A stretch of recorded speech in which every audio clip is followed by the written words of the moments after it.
He was the most intelligent and down-to-earth man that I have ever met in my life. These are the words of 53-year-old Robert Keller about his best friend, Granger Taylor, a man that mysteriously went missing at the young age of just 32 years old on November 29th of 1980. This case will go down in history as one of the most mysterious and controversial missing persons reports ever. A very gifted man taken from his friends and family in a way that none of them ever saw coming. The question now is, where is Granger Taylor? Is he deceased, or is he somewhere among the stars on a journey with beings that we have yet to understand?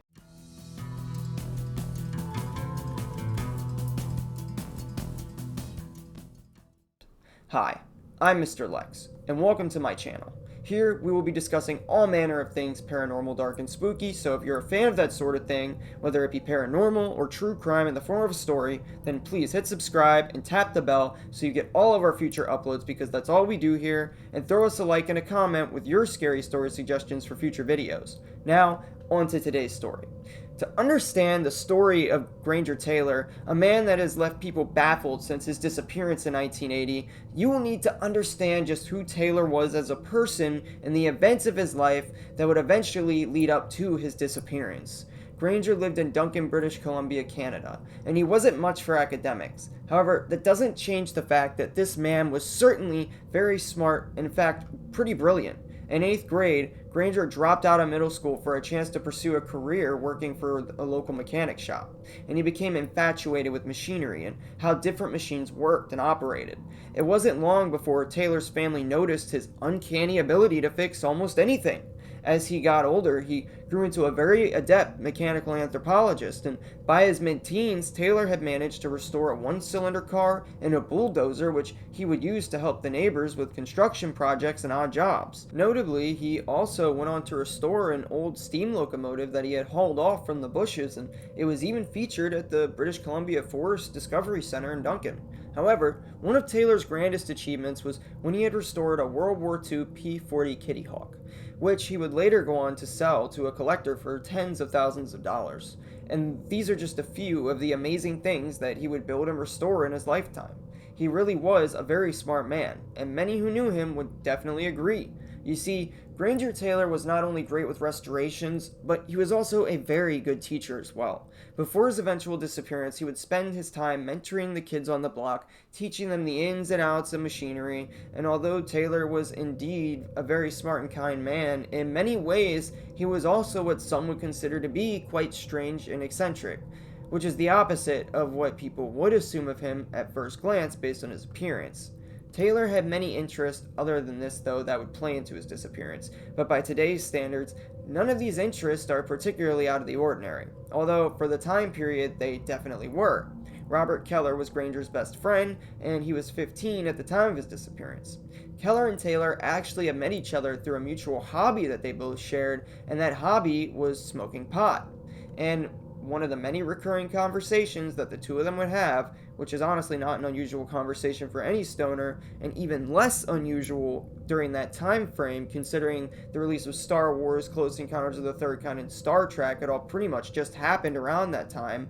The topic they would talk the most about was space aliens. Many events had led up to the culmination of public curiosity in the subject because there was just so many incidents occurring at the time that were rather recent, which inspired all of those series in the first place.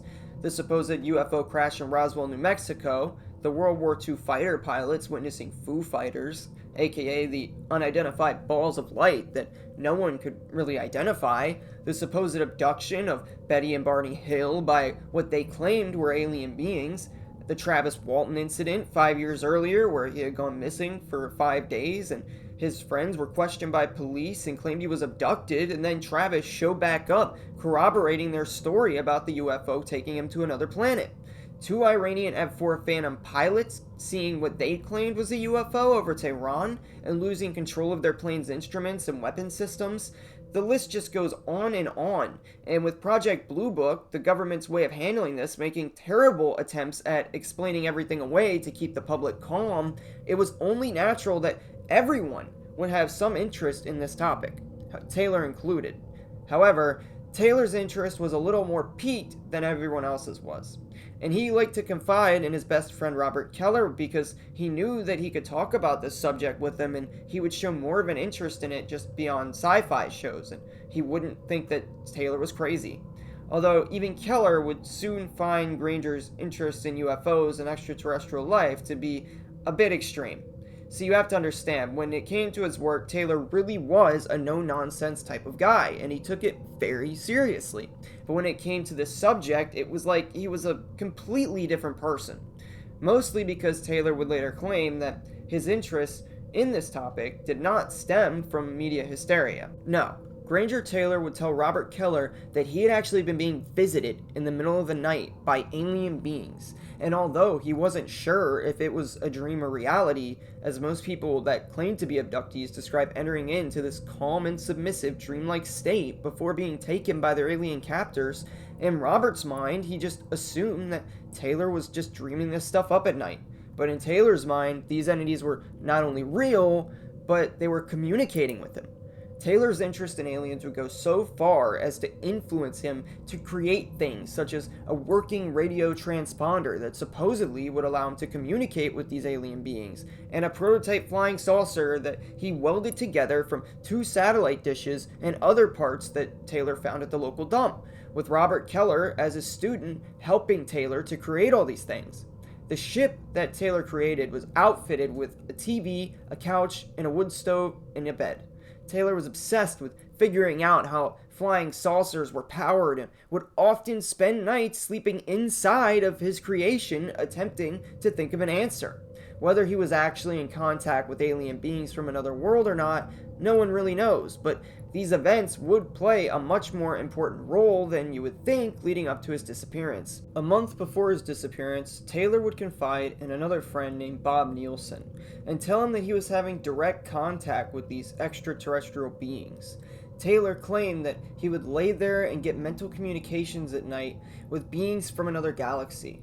He couldn't see the beings, but he could hear them. They would just speak to him in his mind. As he became more open with his friends about his experiences, though, most people thought that Taylor was just dreaming all of this up. Regardless of whether you believe that he could have been dealing with early signs of something like, say, schizophrenia, or if he was talking to aliens, that doesn't really make the circumstances of his disappearance any less strange. It's also noteworthy that, according to family and friends of Taylor, he was also doing a lot of acid in the months leading up to his disappearance. And aside from just telling his friends about the aliens contacting him, he also had informed them that he would be leaving soon, in just a couple of days before he actually did go missing. According to everyone that knew him, Taylor was an honest man with a good reputation for doing what he said he was going to do. So if he claimed that he was about to do something, he would always do it. He was definitely not a liar. And Taylor would then leave a couple of days after telling his friends this, never to return. And he would leave a note that the Granger family's stepfather would find tacked on his bedroom door in that same afternoon of November 29, 1980, claiming that he was leaving for an adventure in space with extraterrestrials that had been speaking with him. The note reads as follows: "Dear Mother and Father, I have gone away to walk aboard an alien spaceship, as recurring dreams assured a 42-month interstellar voyage to explore the vast universe, then return. I am leaving behind all of my possessions to you, as I will no longer require the use of any. Please use the instructions in my will as a guide to help. Love, Granger." On the back of the note was a map Taylor had drawn of Waterloo Mountain, a mountain not far from his parents' farm at Semenos Lake, where Taylor would allegedly be meeting with these alien beings to go off into space. Taylor had also went in and had his will edited to remove the word funeral and replace the word death with departure. Granger Taylor had left, never to be seen again, with no one truly knowing where his whereabouts are, which are still to this day debated by many to be a mystery. What really happened to Granger Taylor on that day in 1980, though? Well, it would be 6 years later that we would find what the police claim is the answer. But the friends of Taylor, especially Robert Keller, would dispute these findings as nonsense, and for good reason. It was storming the night before Taylor went missing. he had just stopped into Bob's Grill near Duncan before supposedly journeying to Prevost Mountain that night, and by chance there was also an explosion up on the mountain that night, and the people who heard it assumed it could have been anything from thunder to an alien spaceship taking off. And it was around the same time that Taylor would have arrived up on that particular mountain. What the police would later say, though, that it would be far worse.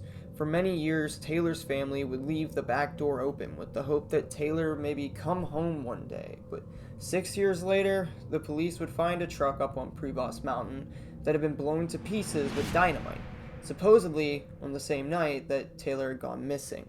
The truck was a Datsun, matching the description of Taylor's pickup truck. It had become overgrown, and with parts scattered everywhere, after searching for a bit, the police found pieces of bones that were in and around the debris of the truck. This was before DNA testing was in serious use. It's still in its very early stages, so it was yet to really have any use yet in investigations, but a pathologist had claimed that the bones were that of Granger Taylor, despite not really having a surefire way of knowing for sure that they were actually even his bones.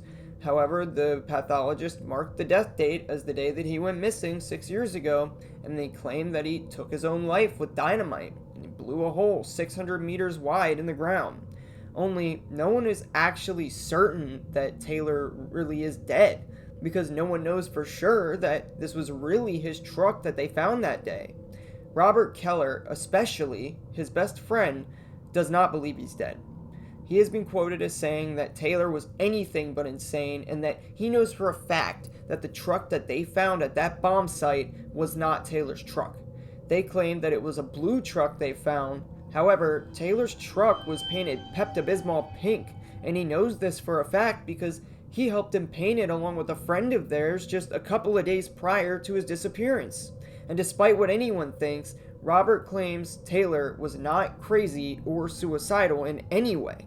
And although he may have had dynamite in his truck since he would occasionally work with it, he was a master at explosive safety and would always put safety as his number one priority when using it. And the fact of what Granger Taylor's family and friends say versus the official findings from the police and coroner's report, it's all very contradictory.